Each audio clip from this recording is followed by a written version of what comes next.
warahmatullahi wabarakatuh. Tepangaken nama kula Aditya Rahmadani saking Prodi Pendidikan Bahasa dan Sastra Jawa, Fakultas Keguruan dan Ilmu Pendidikan, Universitas Muhammadiyah Purworejo.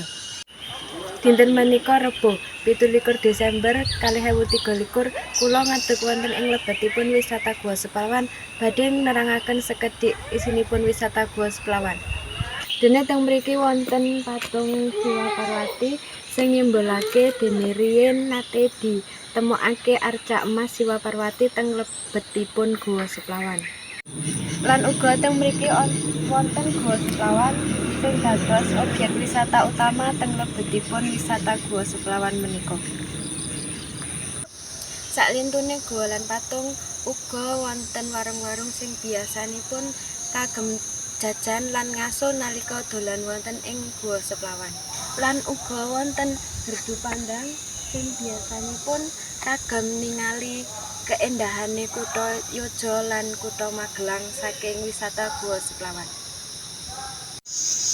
Lan uga wonten pendopo sing biasanipun kagem rapat nalika wonten acara teng lebetipun wisata Gua Seplawan. Dene sejarahipun arca emas Siwa Parwati rumiyin ditemokaken kaliyan Bapak Lebo lan Bapak Slamet teng lebetipun Gua Seplawan.